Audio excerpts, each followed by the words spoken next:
Hello student, welcome back to my channel. तो आज के लेक्चर में हम डिस्कस करने वाले हैं ग्रेड 7 का एन एलियन हैंडबुक है, उसकी सप्लीमेंट्री वाली। उसका चैप्टर है ब्रिंगिंग अप करी। उसका टेक्स्ट एक्सप्लेनेशन करेंगे और साथ ही उसकी वर्ड मीनिंग भी डिस्कस करेंगे। तो चलिए पढ़ना समझना शुरू करते हैं।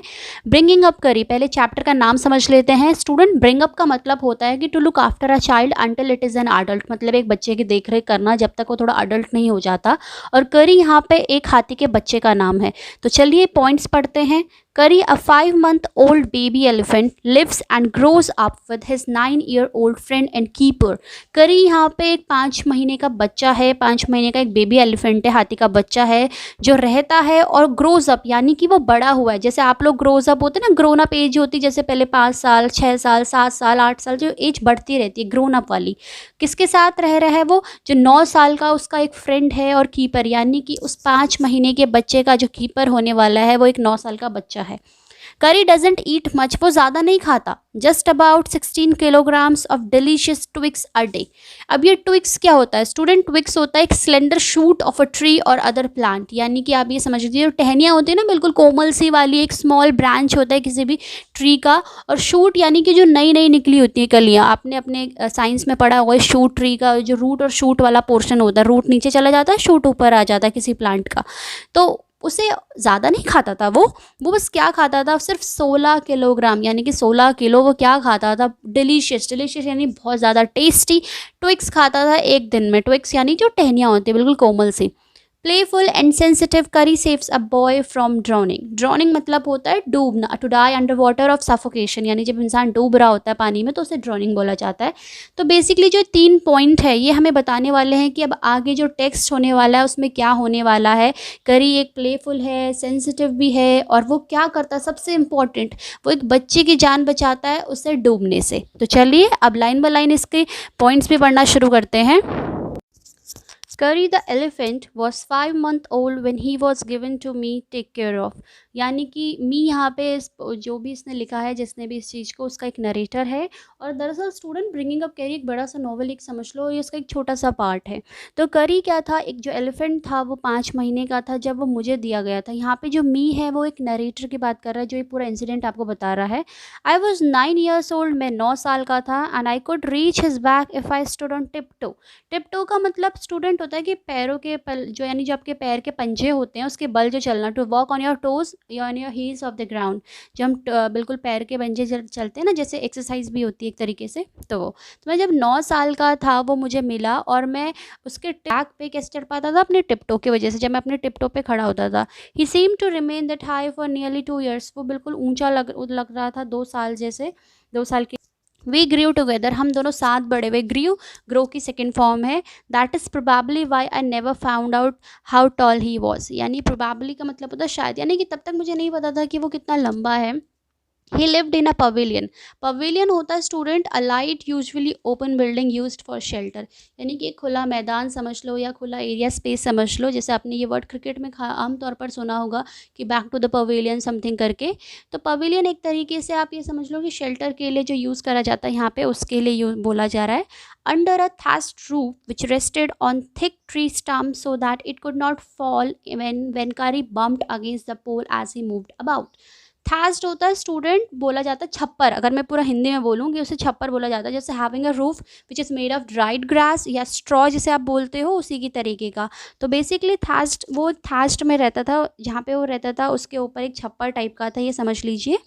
एंड और क्या था उसमें, वो वहाँ पे ट्री स्टम्प्स स्टूडेंट होता है the part of a tree that remains in the ground after the tree is cut down, यानी कि जब ट्री को जब हम काट देते हैं तो वो जो नीचे का हिस्सा बचा हुआ था ना उसका, वो उसे स्टम्प बोला जाता है। So that it could not fall in when Kari bumped against the pole as he moved about. Bump का मतलब होता है स्टूडेंट किसी से अचानक से टकरा जाना, टू हिट समबडी अगेंस्ट और समथिंग बाय एक्सीडेंट। तो उसको कहाँ बांधा जाता था? उस स्टम्प पे बांधा जाता था, ताकि कभी वो अगर मूव भी करता है, इधर उधर मूव करता है, हिलता डुलता है, तो वो कहीं वो गलती से जब वो टकराएगा ना, तो उसका छप्पर जो है, यानी जो उसका उसका जो थेस्ट रूफ है वो गिर सकता है। क्योंकि जब वो इधर उधर चलेगा तो उसका वेट इतना है कि वो जो उसके पोल्स है वो ईजिली उससे टूट जाएंगे हिलते हिलते डुलते समय। One of the first thing the Curry did was to save the life of a boy. यानी जो सबसे अच्छी चीज़ अगर हम बात करें, सबसे पहली बात करते हैं इस हाथी के बारे में, इस हाथी के बच्चे के बारे में, तो उसने क्या करा था, उसने किसकी जान बचाई थी, एक लड़की की जान बचाई थी। अब कैसे बचाई थी देखिए। Kari did not eat much but he nevertheless needed 40 pounds of a twigs a day to chew and play with. Nevertheless का मतलब होता है कि इन स्पाइट ऑफ दैट, मतलब फिर भी वो ज़्यादा नहीं खाता था, लेकिन फिर भी उसे क्या चाहिए होता था, 40 pound चाहिए होता था ट्विक्स का एक दिन में, उसको चबाने के लिए, उसके साथ खेलने के लिए। Every day I use to take him to the river in the morning for his bath. अब ये उसका बता रहा है उसका रूटीन कैसा था, जब वो बाथ लेता था, नहाता था, तो वो कैसे करता था। हर सुबह मैं उससे कहाँ लेके जाता था, नदी में लेके जाता था उसे नहलाने के लिए। He would lie down on the sand bank while I rubbed him with the clean sand of the river for an hour. Lie down मतलब होता है लेट जाना, तो बैंक यानी किनारा, तो वो नदी के किनारे लेट जाता था बिल्कुल, और उसके बाद में जो साफ़ रेत होती थी, यानी जो अच्छी खासी रेत होती थी नदी के पास, उससे उसको रब करता था अराउंड 1 घंटे के लिए, मतलब 1 घंटे तक मैं उससे रब ही कर रहा होता था।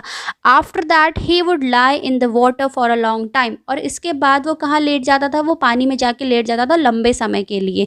On coming out his skin, और जब पानी से वो बाहर निकलता था, would be shining like ebony and he would squeal. Squeal मतलब होता है एक तरीके से इंजॉयमेंट, खुशी के मारे, जो मतलब फेयर में भी निकलता है, लेकिन एक तरीके की चीक होती है, हाई पिच वाली जो होती है। और एबोनी स्टूडेंट क्या होता है, एक तरीके का एक ब्लैक वुड होता है, यानी काली सी लकड़ी बिल्कुल चमचमाती हुई, जो बेसिकली आपके साउथ एशियन के ट्रॉपिकल ट्री में होती है। तो ये होता है एबोनी, यानी कि जब वो बिल्कुल रेत से अच्छे से नहा के बिल्कुल पानी से बाहर निकलता था, वो इतना चमचमाता हुआ था, बिल्कुल ब्लैक वुड, यानी कि जैसे काली लकड़ी चमचमाती है बिल्कुल शाइन करते हुए, तो वो वैसे चमचाता था। और उसके बाद वो क्या करता था, वो स्क्वील करता था। स्क्वील यानी कि जब हाई पिच पे कोई नॉइज़ दिया जाता है, ये specially enjoyment. With pleasure as I rubbed water down his back, मतलब बिल्कुल खुशी से वो चिल्लाता था जैसे ही मैं उसके ऊपर पानी डालता था। Then I would take him by the ear because that is the easiest way to lead an elephant and leave him on the edge of the jungle. यानी कि उसके जो कान, देखिए एलिफेंट जो होता है ना, आपने देखा होगा उसके जो मावक होते हैं, यानी जो उसका ट्रेनर होता है, वो उसके एयर पे उसको साउंड देता है या एयर पुल करता है, जब उसको डायरेक्शंस वगैरह देनी होती है, तो वो उसके कान पे जाता। और सबसे अच्छा तरीका होता है किसी भी हाथी को लीड करने का, यानी किसी भी हाथी को कोई भी उसके मूवमेंट्स बताने का, कोई भी उसको कमांड्स देने का, वो उसके कानों से सबसे अच्छा तरीका होता है उसके एयर को पुल करना डायरेक्शन के लिए। और वो उसे कहाँ छोड़ता था, जंगल के एज पे, एज यानी किनारे पे। while I went into the forest to get some luscious twigs for his dinner। और मैं कहाँ चला जाता था, मैं जंगल में चला जाता था। ल्यूशियस मतलब होता है स्टूडेंट की बहुत अच्छा टेस्टी और बहुत ज़्यादा डिलीशियस, आप ये कह सकते हैं उसके ट्विक्स के लिए। क्योंकि अब आगे पढ़ने वाला है, क्योंकि उसको क्या प्रॉब्लम थी, उसे क्या पसंद था। One has to have a very sharp has to cut down these twigs. यहाँ पे हैस्ट का मतलब होता है स्टूडेंट, एक तरीके से कुल्हाड़ी होती है, एक छोटा सा मेटल होता है, यानी आप एक हैंडल समझ सकते, टूल होता है, और उसका जो एज होता है वो काफ़ी शार्प होता है। तो उसको क्या करना होता था कि हर किसी को, यानी कि जो भी अगर कोई ट्विक्स लेता था, तो बेसिकली उसको क्या ध्यान में रखना होता है कि उसको बिल्कुल जो उसके ट्विक्स है वो बिल्कुल शार्पली, यानी कि बिल्कुल शार्पली अच्छे से कटे हुए हो, यानी कि तिरछे विरछे नहीं, कहीं पे कटे कहीं पे रुका नहीं, बिल्कुल क्लीन होने चाहिए थे। It takes half an hour to sharpen the hatchet because if a twig is mutilated an elephant will not touch it. यानी कि उस जो हैच थी, यानी जो कुल्हाड़ी थी, उसको कम से कम अराउंड एक आधा सा घंटा लगता था उसको शार्प करने के लिए, उसको पैना करने के लिए। बिकॉज क्या था कि जो ट्विग होती है, यानी जो टहनियाँ होती थी, अगर वो म्यूटिलेटेड हो गई, म्यूटिलेट मतलब होता है जैसे हम किसी के पार्ट को या किसी भी चीज़ को डैमेज कर देते हैं, उसको बिल्कुल बिखरा बिखरा इधर उधर तोड़ फाड़ देते हैं, तो उस तरीके से अगर म्यूटिलेट हो जाती है, तो अगर यानी कि वो जो ट्विक्स है वो आड़ी तिरछी कटती है, ढंग से नहीं कटती, तो एलिफेंट उसको टच तक नहीं करता। It was not an easy job to get twigs and saplings for Kari. ये कोई आसान काम नहीं था। सैपलिंग्स होती है स्टूडेंट की, यंग प्लांट को बोला जाता है, यंग ट्री जो होता है उसको सैपलिंग बोला जाता है। तो बहुत ईजी नहीं था कि करी के लिए उसको ये सब काम करना, ट्विक्स लाना। I had to climb all kind of a tree to get the most delicate and tender twigs. यानी कि मुझे हर पेड़ पे चढ़ना पड़ता था ताकि उसके लिए अच्छी कोमल सी ट्विक्स मिल जाए। as he was very fond of young branches of the banyan tree which grows like a cathedral of leaves and branches। यानी कि उसको, क्योंकि वो बहुत ज़्यादा फॉन्ड था, फॉन्ड मतलब उसको बहुत ज़्यादा पसंद थी, क्या पसंद थी, यंग ब्रांचेस पसंद थी, यानी कि जो बिल्कुल कोमल कोमल कली वो होती हैं पत्तियाँ और टहनियाँ, वो किसकी पसंद थी, आपकी उस banyan ट्री की थी, जो किसकी तरह उग रही थी, कैथेड्रल। कैथेड्रल होता है स्टूडेंट बेसिकली चर्च के लिए बोला जाता है, तो यहाँ पे चर्च से रिलेटेड मतलब ये है कि जो उसका साइज़ होता है, जैसे टॉप की तरफ होता है ऊंची, तो वैसे ही यहाँ पे कैथेड्रल को यूज़ करा गया है। तो उसकी जो पत्तियाँ थी, इसकी जो ब्रांचेस थी, I was gathering some, gathering होता है इकट्ठा करना, मैं एक दिन इकट्ठा कर रहा था, वन स्प्रिंग डे इन मार्च, यानी कि एक समय में स्प्रिंग के सीज़न में मार्च के टाइम पे मैं क्या कर रहा था, लकड़ियाँ इकट्ठा कर रहा था, यानी कि जो उसकी ट्विक्स, उसकी ब्रांचेस इकट्ठा कर रहा था। फिर अचानक क्या होता, अब एक इंसिडेंट आने वाला है काफ़ी अच्छा, इसको ध्यान से समझिएगा। When I suddenly heard करी calling to me in the distance, यानी कि मैंने अचानक से क्या सुना कि जो करी है वो मुझे कुछ दूरी से बुला रहा है। As he was still very young, यानी कि वो अभी थोड़ा यंग था, but the call was more like that of a baby than an elephant, यानी कि वो जो उसकी आवाज़ से फिर भी वो एक बेबी एलिफेंट की तरह लग रही थी। I thought somebody was hurting, अब जब उसको लगा कि शायद उसको करी को कोई हर्ट कर रहा है या कुछ कर रहा है, तो उसने क्या करा, अब आगे देखिए। Him, so I came down from my tree and ran very fast to the edge of the forest where I had left him, but he was not there। यानी कि मैंने फटाफट से पेड़ से उतरा और मैं नीचे आया और मैं जितनी तेज़ भाग सकता था मैं भागा, कहाँ, उस फॉरेस्ट के किनारे पे, एज यानी किनारा, where I had left him यानी जहाँ मैंने उसे छोड़ा हुआ था, but he was not there, लेकिन क्या वो तो वहाँ था ही नहीं। आई लुक्ड ऑल ओवर, मैंने पूरा चारों तरफ देखा, but I couldn't find him, लेकिन मैं उसे ढूंढ नहीं सका। I went near the edge of the water, मैं पानी के पास गया यानी उसके किनारे पे, and I saw a black something struggling above its surface, और मैंने क्या देखा, एक कुछ काला सा उसके सरफेस पे, यानी कि उस पानी के सरफेस पे स्ट्रगल कर रहा है, यानी बिल्कुल पानी में फंसा हुआ है या क्या कर रहा है, बिल्कुल कुछ एक तरीके से बचाने के सेंस में हो सकता है, एक तरीके से किसी के उसमें यानी स्ट्रगल कर रहा था, बिल्कुल छटपटा रहा था। Then it rose higher and it was the trunk of my elephant, धीरे ही वो थोड़ा ऊपर को हुआ, और ये क्या था, वो उसके हाथी की ट्रंक थी यानी सूंड थी। I thought he was drowning, उसे लगा कि, मुझे लगा यानी कि उस जो नरेटर है उसे लगा कि वो डूब रहा है। आई वॉज हेल्पलेस, मैं बहुत हेल्पलेस हो गया, बिकॉज क्यों हेल्पलेस हुआ, क्यों हताश हो गया, बिल्कुल वो मदद नहीं कर सकता। I could not jump into the water, क्योंकि मैं पानी में नहीं कूद सकता था, and save the 400 pounds of him since he was much higher than I, यानी कि मैं पानी में कूद नहीं सकता था और मैं उस 400 किलो पाउंड यानी 400 पाउंड के उसको, हाथी का जो वेट है उसको नहीं उठा सकता था, क्योंकि वो उससे काफ़ी ज़्यादा हायर था।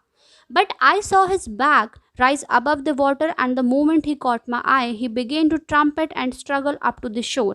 लेकिन क्या हुआ कि मैंने जब उसको देखा तो उसकी जो बैक थी, उसकी पीठ थी, वो वाटर पे थी, यानी कि वो डूब नहीं रहा था, और जैसे ही मैंने उसने मुझे देखा, he began to trumpet, trumpet होता है साउंड, उसने साउंड देना शुरू कर दिया। शोर, शोर होता है कि the land at the edge of a sea, या फिर लेक, जो किनारा होता है, लैंड होती है, तो उसने आवाज़ देना शुरू कर दिया। उसके बाद क्या हुआ, देन स्टिल ट्रम्पटिंग, अब फिर बार बार दिए जा रहा था। He pushed me into the water, उसने मुझे धक्का दिया पानी में, and I fell into the stream, और मैं उस पानी में गिर गया, यानी स्ट्रीम जो वो धारा थी, वो जो पानी था उसमें मैं जाके गिरा। आई सॉ अ बॉय, मैंने क्या देखा, मैंने एक लड़का देखा, lying flat on the bottom of the river, जो पानी में गिरा हुआ था। He had not altogether touched bottom but was somewhat afloat. Afloat का मतलब होता है floating in a water but not sinking, यानी कि पानी में तैरना लेकिन डूबना नहीं। तो जैसे जब मैं पानी में गिरा तो मैंने क्या देखा, एक बच्चा है वो बिल्कुल पानी में जा रहा है, बिल्कुल डूबने वाला है। तभी अचानक से क्या हुआ, मैंने क्या करा, came to the surface of the water to take my breath, and there Curry was standing, his feet planted in the sandbank and his, यानी कि जैसे ही मैं पानी के अंदर तो रह नहीं सकता था, मैं ऊपर से आया, मैंने सांस ली पानी के ऊपर आके, और फिर मैंने क्या देखा कि करी एक तरफ था, उसने अपने प्लांटेड होता है set of place in a particular position, यानी कि बिल्कुल पैर जमाना अपने किसी नदी के किनारे पे, यानी जो सैंड बैंक था वहाँ पे उसने अपने बिल्कुल पैर जमा रखे थे, और बिल्कुल वो ऐसे खड़ा था वहाँ पे। And his trunk stretched out like a hand waiting for mine, और उसकी जो सूंड थी वो कैसे लग रही थी, जैसे कि वो अपना हाथ दे रहा होगा किसी को पकड़ने के लिए, यानी कि उस नरेटर को पकड़ने के लिए। आई डाइव डाउन अगेन, मैं दोबारा पानी में गया, and pull the body of the drowning boy to the surface, but not being a good swimmer, I couldn't swim ashore, and the slow current was already dragging me down. यानी कि अब मैं दोबारा उस पानी में गया उस बच्चे को निकालने के लिए, लेकिन क्या हुआ, मैं जैसे ही बच्चे को खींच रहा था, क्योंकि मैं एक अच्छा स्विमर तो था नहीं, आई कुड नॉट स्विम अशोर, मैं किनारे तक उसको नहीं ला सकता था। अशोर मतलब यानी कि जो तट पर उसके ऑपोजिट जो एरिया था वहाँ तक नहीं ला सकता था, क्योंकि ऊपर से क्या हो रहा था, स्लो करंट। स्लो करंट यहाँ पे बोला जा रहा है वाटर की स्पीड पे जो बिल्कुल ऑपोजिट डायरेक्शन से निकल रही थी, यानी कि वो ला रहा और उधर से जैसे उसे खींच रहा तो वाटर की ऑपोजिट डायरेक्शन, यानी कि वो उसमें कोप अप नहीं कर पा रहा वो, और जो बहने लग जा रहा था उसके साथ, वो उसको ड्रैग कर रही थी, खींच रही थी नीचे की तरफ को। Seeing us drift by in the current, Curry, who was usually slow and ponderous, suddenly darted down like a hawk and came halfway into the water, where I saw him stretch out his trunk again. अब ये सब देखने के बाद, drift मतलब होता है to be carried slowly by a current of air और वाटर, यानी कि धीरे से जाना एकदम से वाटर और एयर पे। जैसे ही उसने देखा कि वो बह रहा है, करी ने क्या करा कि वो जो हमेशा आमतौर पर स्लो यानी ढीला ढाला, पॉन्डरस होता है स्टूडेंट बेसिकली स्लो और क्लमजी बोला जाता है उसके वेट की वजह से, यानी जो ढीला ढाला इंसान एक तरीके से यहाँ पे था, यहाँ पे इसकी बात हो रही है, यहाँ पे उस करी की बात हो रही है कि वो जो ढीला ढाला सा था बिल्कुल हबड़े से वेट वाला, वो अचानक से डार्टेड मतलब होता है स्टूडेंट टू मूव और make something move suddenly quickly and in a direction, यानी कि अचानक से एकदम से बिल्कुल तेज़ी से एक और आ जाना या किसी चीज़ को भेजना। तो वो जो अचानक से बिल्कुल हमेशा लेट लतीफ़ वाला सीधा बिल्कुल ढीला ढाला जो था करी, वो अचानक से उठा और उसने मतलब एकदम से ऐसा आया कि जैसे हॉक आता है, जैसे कोई बाज आता है या चील एक तरीके से आता है ना अपना शिकार के लिए फटाक से, तो वैसे ही वो आया और फटाफट से पानी में दौड़ते हुए, वेर आई सॉ हिम, जहाँ मैंने उसे देखा था, stretch out his trunk again, उसकी ट्रंक को खींचते हुए, यानी कि उसने अपनी ट्रंक खींच एकदम से सूंड आगे को करी। I raised up by my hand to catch it and it slipped, मैंने अपना हाथ ऊपर को करा, लेकिन क्या हुआ कि मैं उसको नहीं पकड़ पाया, मैं स्लिप कर गया। I found my self going under the water again, मुझे लगा कि मैं पानी में फिर से दोबारा अंदर जा रहा हूँ, नीचे की तरफ को जा रहा हूँ, लेकिन तभी अचानक से क्या हुआ, But this time I found that the water was not very deep, so I sank to the bottom of the river and doubled my feet under me and then suddenly kicked the river bed and so shot upwards like an arrow. यानी कि इस बार जब मैंने नीचे देखा, तो जब मैं लगा कि मैं पानी के अंदर जा रहा हूँ, तो मैंने देखा कि ये पानी ज़्यादा गहरा नहीं है, तो मैंने क्या करा, मैं सैंक हुआ मतलब नीचे गया बॉटम के, और फटाक से जैसे हम होता है ना, जैसे कभी हम कूद रहे होते हैं जंप करते हैं, तो ये नहीं कि हम एकदम से कूद जाते हैं, हम अपने पैरों पे बिल्कुल एकदम से दोनों पैरों को बिल्कुल थोड़ी सी पावर देते हैं और एकदम से तब हाई जंप लेते हैं। तो वैसे ही उसने क्या किया, वैसे ही उसका जो नरेटर था उसने यही किया, उसने अपने पैरों में बिल्कुल थोड़ी सी पावर ली और उस किक द रिवर बेड यानी कि वो जो सतह है पानी की उसकी बात हो रही है, और ऊपर एकदम से कैसे गया, जैसे एक एरो जाता है, जैसे आपने देखा होगा कि जो एरो होता है धनुष तीर वाला, जब उसको पीछे देते हैं एंड देन उसको फटाक से आगे भेजते हैं, तो वैसे ही यहाँ पे उसने अपनी पावर गैदर करी और बिल्कुल ऊपर आया।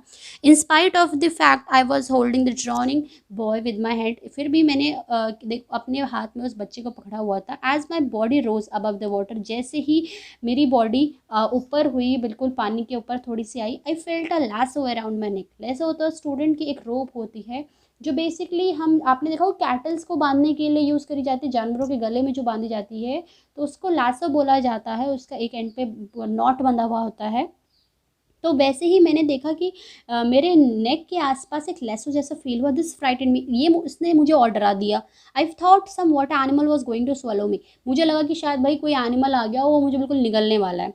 I heard Curry squealing and I know it was his trunk about my neck. He pulled us both ashore. Ashore मतलब फिर से वही जो किनारा होता है तट पर। तो फिर मैंने देखा कि मुझे क्या सुनाई दिया, मुझे करी की स्क्वीलिंग होती है, साउंड के लिए यूज़ करा जाता है, मुझे करी की आवाज़ सुनाई दी गई और मैंने देख लिया, मैंने समझ लिया कि उसे पता चल गया कि भैया ये तो किसकी ट्रंक है, ये किसकी सूंड है, ये करी की है जो उसके नेक में है जिससे वो डर रहा था।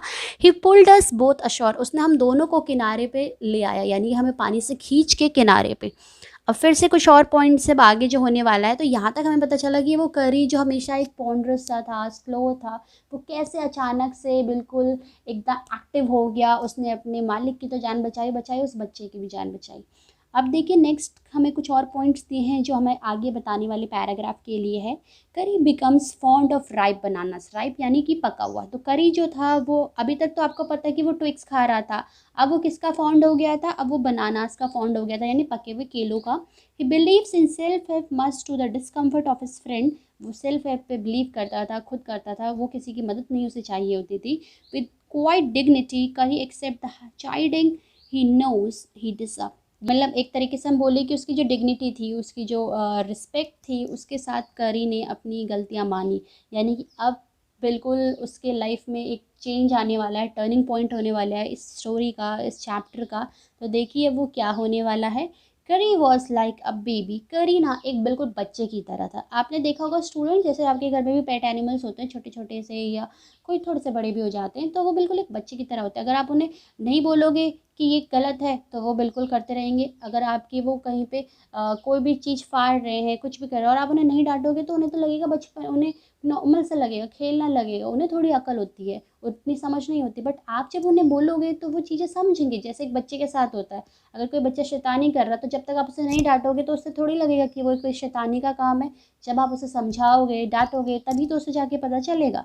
तो देखिए अब क्या होने वाला है करी के साथ।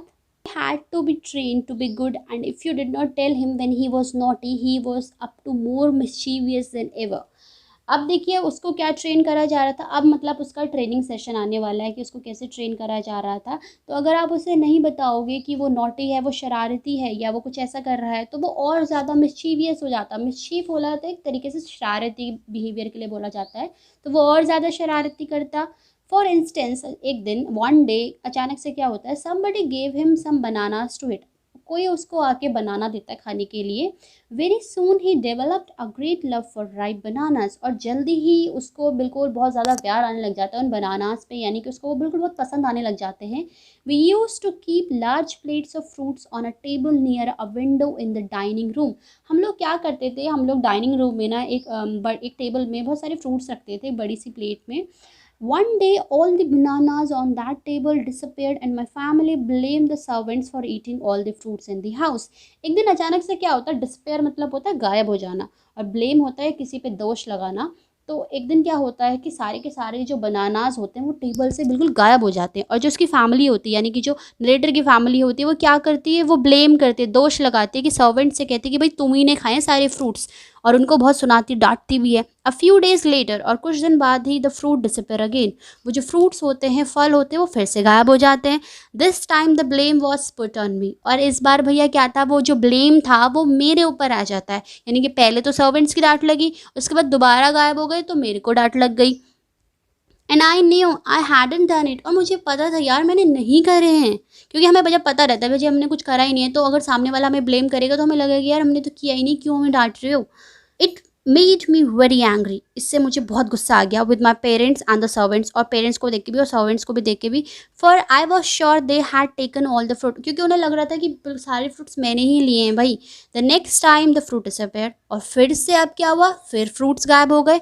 I found a banana all smashed up in curries pavilion, और मैंने क्या देखा, मैंने एक बनाना देखा जो स्मैश था। स्मैश मतलब बिल्कुल पूरी तरीके से पिचका पुचकू था, वायलेंटली और बैडली ब्रोकन और शैटर्ड अगर हम जिसे बोले। वो था कहाँ था, वो करीज की पवेलियन के पास था। This surprise me very much, और इस चीज़ ने मुझे बहुत ज़्यादा सरप्राइज कर दिया, अचंभित कर दिया। क्यों? For I had never seen fruit there and as you know he had always live on twigs, क्योंकि आपको पता है कि मैंने वहाँ कभी फ्रूट्स नहीं देखे, और आपको स्टार्टिंग से पता चल रहा है जब से मैं स्टोरी बता रहा हूँ कि वो ट्विक्स खाता था, यानी कि वो तो सिर्फ टहनियाँ खाता था, तो ये फ्रूट्स कहाँ से आ गए। Next day while I was sitting in the dining room wondering whether I should take some fruits from the table।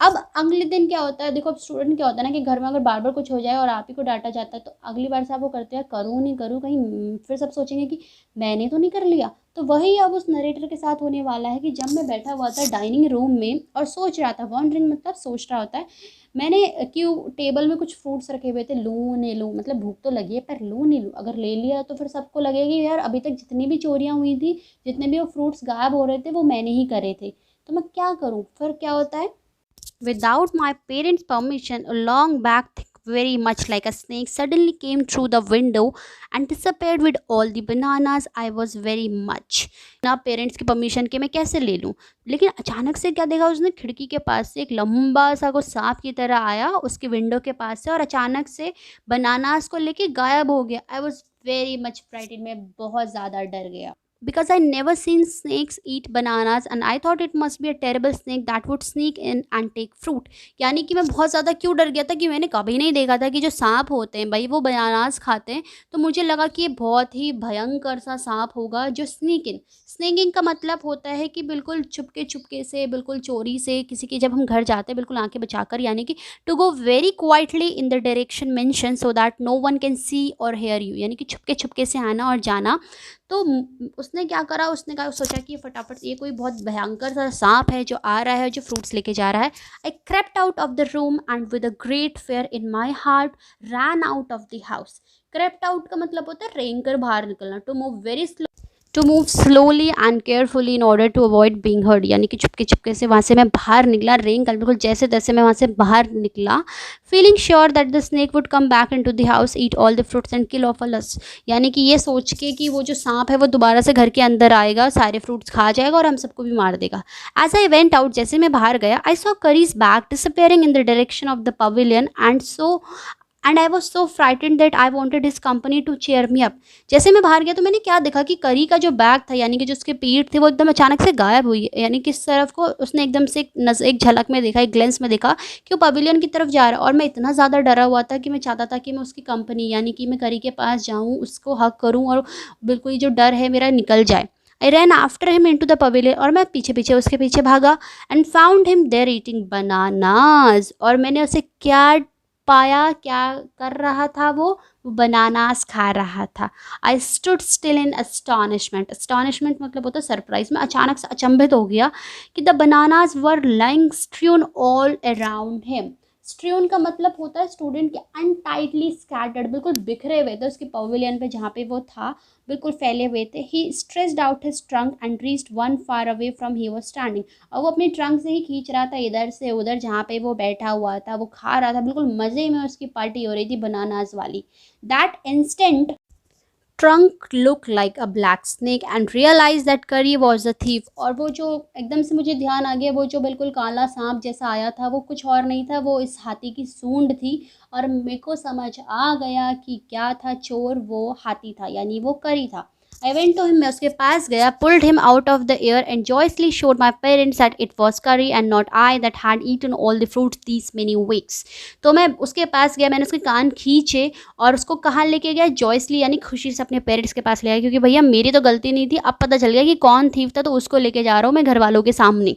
और मैं उसके पास लेके गया, उनके पास उनको दिखाया कि ये था, इसने खा रहा था उतने हफ्तों से जो तुम मुझे और सर्वेंट्स को नाम दे रहे थे।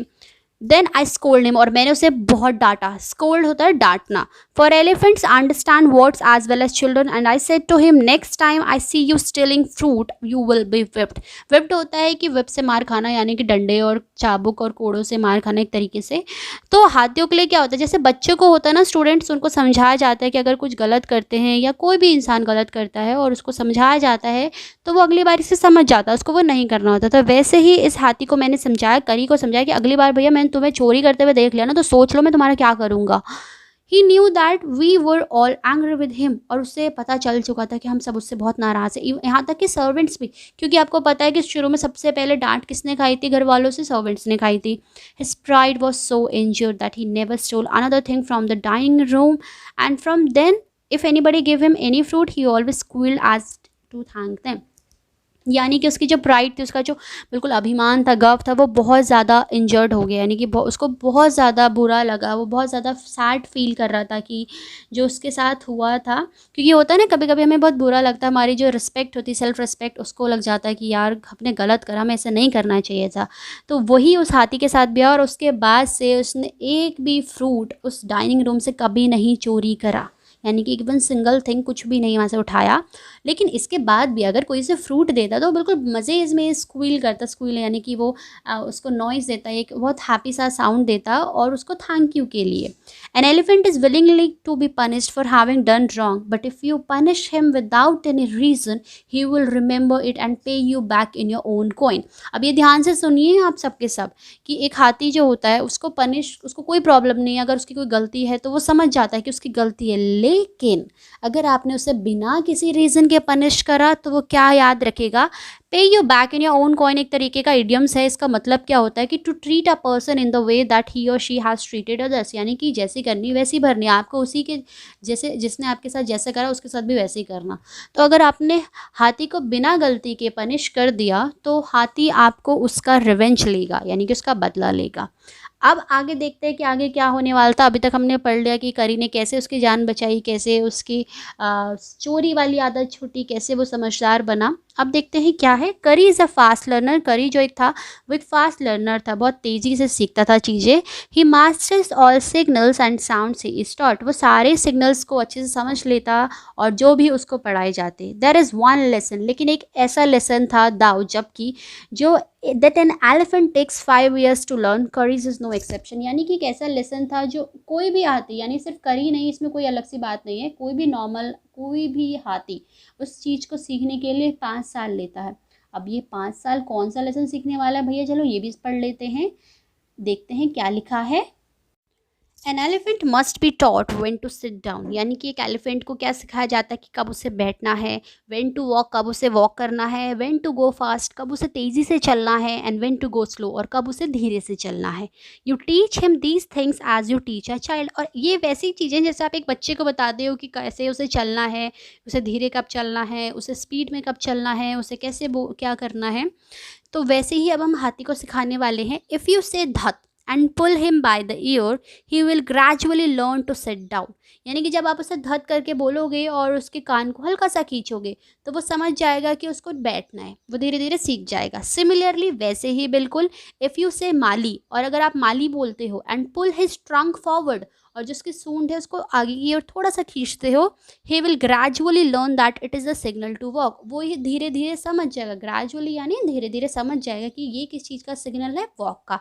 यानी धत हो गया बैठने का और माली हो गया वॉक का, फॉरवर्ड। करी लर्न माली आफ्टर 3 लेसन्स, यानी कि करी जो था वो माली वाला जो लेसन था वो 3 ही लेसन्स में सीख गया। But it took him 3 weeks to learn dhat, लेकिन उसको 3 हफ्ते लगे क्या सीखने के लिए, धत। यानी कि 3 लेसन में तो वो क्या सीख गया, माली यानी आगे चलना, लेकिन उसको बैठने के लिए वो जो टोन था यानी जो उसका कॉल था वो लेसन सीखने के लिए उसे 3 हफ्ते लगे। He was no good at sitting down, क्योंकि वो एकदम बैठने में अच्छा नहीं था। And do you know why an elephant should be taught to sit down. लेकिन क्या आपको पता है कि एलिफेंट को ये क्यों सिखाया जाता है कि उसको बैठना है, because he grows taller and taller than you, because वो धीरे धीरे लंबा लंबा लंबा हो रहा होता है आपसे ज़्यादा, than you who take care of him, यानी कि जो उसका टेक केयर होता है, उसका कीपर होता है, वो उससे ज़्यादा लंबा हो जाता है, आमतौर से बात है। So that when he is 2 or 3 years old, यानी कि जब वो 2 या 3 साल का होता है तब you can only reach his back with a ladder, यानी कि जब वो 2-3 साल का होता है तब आप उसके लेडर की मदद से उसके पीठ पे पहुंच जाते हो। It is there far better to teach him to sit down by saying dhat so that you can climb upon his back, for who would want to carry a ladder around all the time. यानी कि आप उसके पीठ पर ladder से तो पहुंच सकते हो, बट भाई आप उसे बार बार लेडर, उस सीढ़ी को, लेडर यानी सीढ़ी, उस सीढ़ी को लेकर कहाँ कहाँ घूमोगे। तो इट इज़ देयर फॉर, इसीलिए उसे सिखाया जाता है कि जब वो धत बोले तो उसे बैठना है, ताकि आप उसके पीठ पर चढ़ पाओ। और क्योंकि आप लेडर तो हर जगह कैरी नहीं कर सकते। The most difficult thing to teach an elephant is the master call, लेकिन सबसे ज़्यादा जो डिफ़िकल्ट होता है, डिफ़िकल्ट यानी कि सबसे ज़्यादा जो कठिन होता है वो क्या होता है किसी भी हाथी को सिखाना, उसकी मास्टर कॉल। अब ये मास्टर कॉल क्या होती है ये भी हम पढ़ेंगे। He generally takes 5 years to learn it properly, यानी कि वो आमतौर पर 5 साल लेता है उस मास्टर कॉल को समझने के लिए, सीखने के लिए। The master call is a strange hissing, howling sound as if a snake and a tiger were fighting each other। यानी कि जो मास्टर कॉल होती है वो क्या होती है, वो बहुत ही स्ट्रेंज होती है, विचित्र होती है। कैसे विचित्र होती है, उसका जो साउंड होता है वो हिसिंग, जैसे सांप का होता है ना वाला साउंड वो, और हाउलिंग यानी कि हाउल साउंड होता है कि एकदम से बहुत तेज से जब साउंड आता है, लाउड साउंड, उससे हाउलिंग बोला जाता है। As if a snake and a tiger were fighting each other, जैसे कि एक सांप और एक जो टाइगर होता है वो आपस में लड़ रहे होते हैं, वैसा एक साउंड आता है। And you have to make that kind of a noise in his ear, लेकिन आपको ये ध्यान रखना है कि आपको जो उसके वो साउंड है वो उसके एयर में साउंड दे रहा है, यानी कि जो उसके कान में वो साउंड देना है और दूर से नहीं, हल्का सा उसके कान में वो साउंड देना है, वो मास्टर कॉल देनी है। और उसके बाद क्या होने वाला है, and do you know what you expect an elephant to do when you give him the master call. और आपको क्या पता है कि उसके बाद क्या होने वाला अगर आप उसे मास्टर कॉल देते हो तो, if you are lost in the jungle and there is no way out, यानी कि अगर आप किसी जंगल में खो गए हो, लॉस्ट यानी कि खो जाना, कहीं आप किसी जंगल में खो गए हो और आपको कोई रास्ता दिख ही नहीं रहा हो, कोई रास्ता नहीं समझ में आ रहा हो, and everything is black except the stars above, यानी कि पूरा रात का समय हो चुका, अंधेरा अंधेरा हो चुका है, सिर्फ क्या दिख रहे हैं, क्या चमकते हुए ऊपर से टिमटिमाते हुए तारे दिख रहे हैं और उसके अलावा कुछ नहीं समझ आ रहा है। You dare not stay very long anywhere, तो आपके अंदर हिम्मत नहीं होगी कि आप रात भर उस जगह पे रहो, क्योंकि भाई जंगली जानवर आएंगे, कुछ भी अटैक हो सकता है, कोई चोर आ गया, कुछ भी हो सकता है, we do not know anything. The only thing to do then is to give the master call and at once the elephant pulls down the tree in front of him with his one trunk.